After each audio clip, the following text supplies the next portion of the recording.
So that's the basic thing. Where's Saturn now? Like we can know that if we follow it through our life, where Saturn starts, or we hear Saturn's over in the 7th house, close to the descendant. So, you know, in 76, born in 67, so at 9 years old, Saturn conjunct your sun.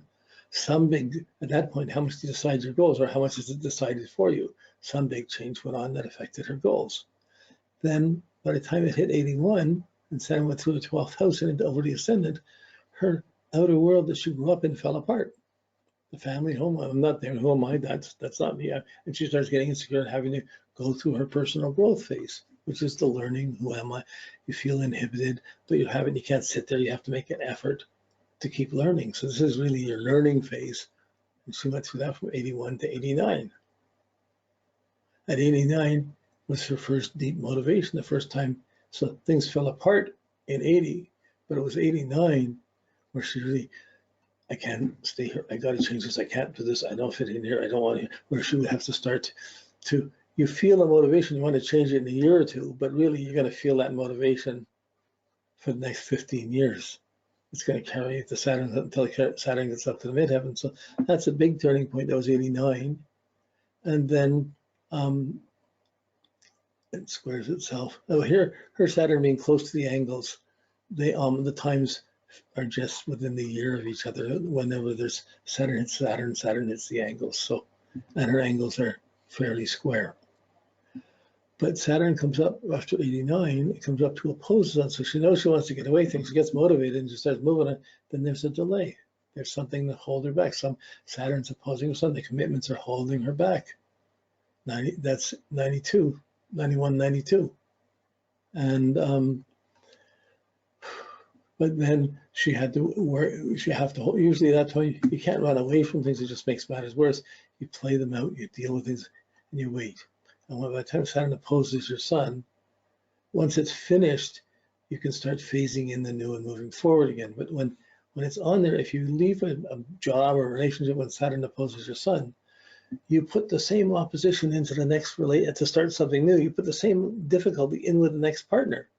And that will have the same problem. It'll be a rebound and it wouldn't work. So even if you meet someone at that point with the opposition, you have to give it a bit more time to pass before you make the deeper commitment, so that they're not pulled into the dark side, the restrictive side. So you're not in a one-sided, inhibited relationship.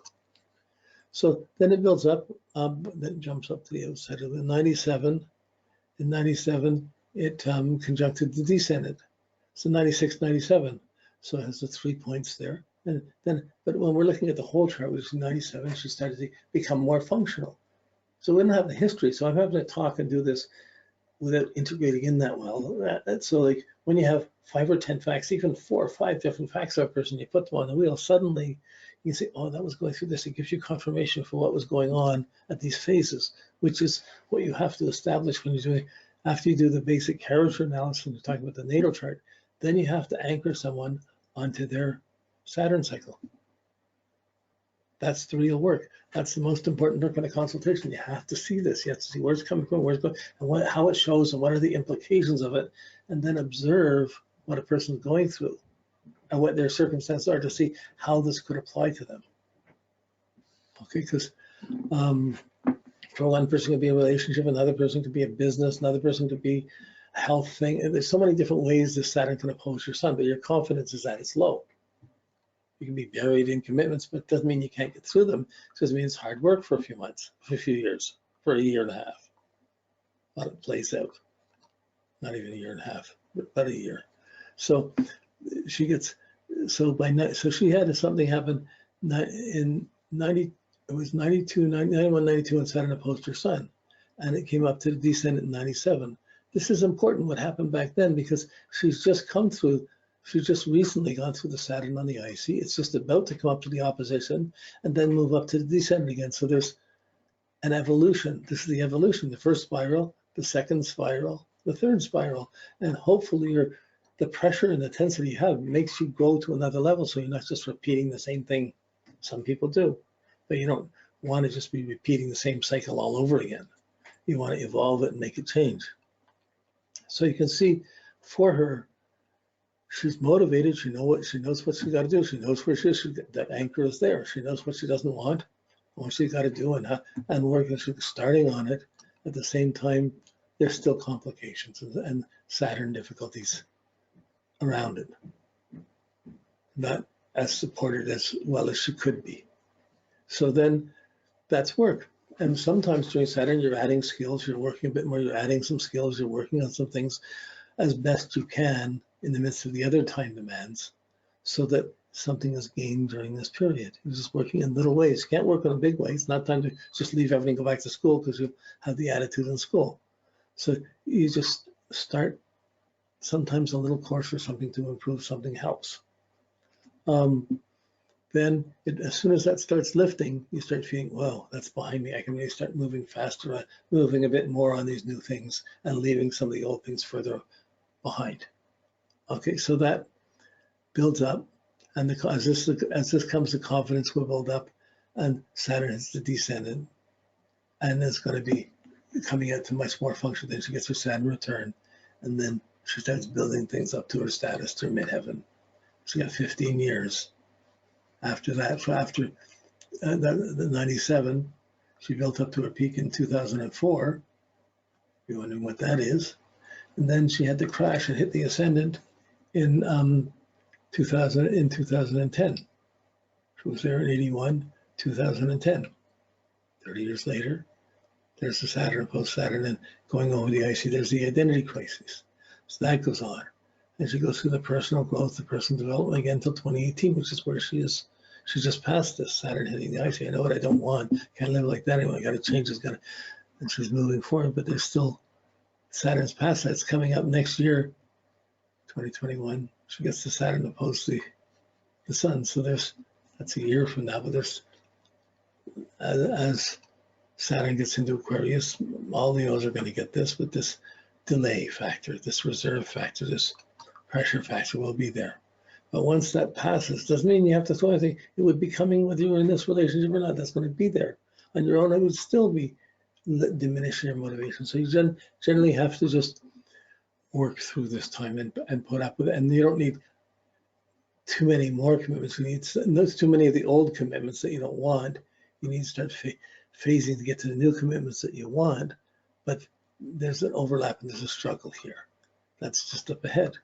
Then the Saturn will move up to the midheaven, up to the descendant, and that's in 2020, jumps up 2026 for this next Saturn return. So it's the descendant. So there's a mirror going on of what went from 89, 92, 97 is going from 2018, 2021 to 2026. Then the Saturn return. So each Saturn return set a motivation up to act it out in the world. So my Saturn is in the 12th house, so I get the Saturn return, then everything caves in. Then it takes me a long time to work up. It's 15 years before I start acting it out into the world. Hers starts more quickly. It's going to be more tied up to commitments made out in the world.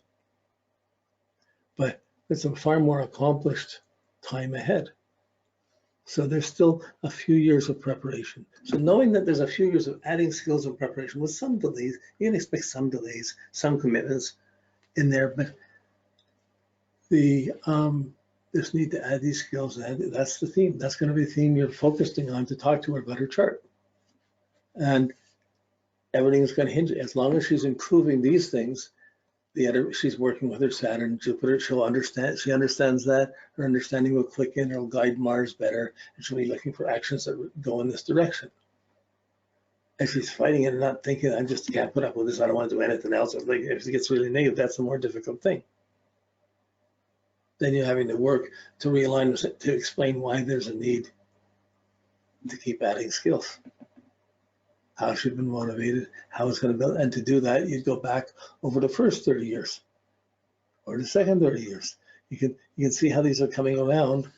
I'm sorry, I was pointing at the chart. You can't see the chart. Okay, so you see it right onto my hand. Okay, so but that's what I mean, when you get used to it, you can look at a Saturn, you can look at a chart and you can see the Saturn graph right on top of the chart. You see where the Saturn is, you see where the Sun is, you see the angles. You can make up the timings for this and get within a year and see where they are in the lifetime. Anyway, it's one of the things you have to do with a chart. When you get the natal chart, you can't just, you're thinking natal chart, But then you have to take a breath and you have to see the transit chart around it. You have to see the Saturn, where it is, where it's going to go. And you can anticipate it. And then the graph just gives you the exact timings. When you're in the middle of the exact timing, you can say, this has just happened, this is about that, this is the next hit. And then you can work more within the crises, how to get through it. But you're still keeping them on track for the phase, the phase of growth that they're going through. Okay. Now we got the need to be the growth and capacity and skills. Now we're going to look at the last. Usually I put the 2019 would be up here, but we did the transits. When we were doing the transit class, it was 2018. So we had 2018 up here and put the 19, 20, 20, and we put the 40. So now, but this is the value of the 8-year graph.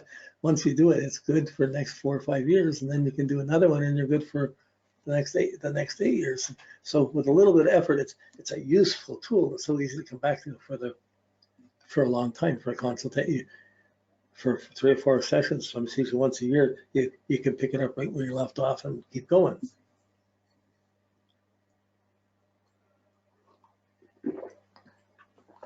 Okay, so when we start with the 8-year graph, we look at the Pluto. We see choice. We knew what's missing on this. Just back for a second here. 2018 Saturn on the IC. So okay, I had to hand draw all of these out to make to do the classes, and I didn't put in here the Saturn to the angle in 2018 Saturn conjuncting the IC, which was February, May, and November of 2018. Saturn hit the IC. Okay, there's the Saturn hitting the IC 2018. It's opposing Mercury now. By 2022, it's coming. By 2021, it's opposing the Sun. So that's what we were just talking about. So we just did the bottom part. We're going to start now. We start at Pluto against the background of that. So before Saturn hits her IC, she's the Saturn in the 3rd house is different. She's the whole Saturn in the 1st quadrant is you're feeling insecure and you're having to fix it. You're trying to work at it. You're trying to develop it. By the time, and you're supposed to be in school and learning things or adding things. So by the time it gets to the IC, you know what you don't want. You've been putting up with environments and things you don't want. That's not people not listening to whatever, and you're having to get your own ideas and you get motivated again. So this in this case, the 2015, 16, 17 is before motivation, and after, and 19 and on is after motivation. You know, like you got in calendar, we got before Christ, after Christ, you know, BC AD, you know, after.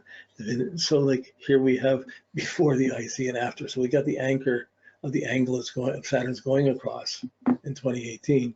And we know things building up to that and then moving away from that. But that Saturn on the IC is one of the most formative times in one's life. It's really deep and really profound and has a 30-year effect. You want to change things for a couple of years, you're going to be wanting to move away from those things for the next 15.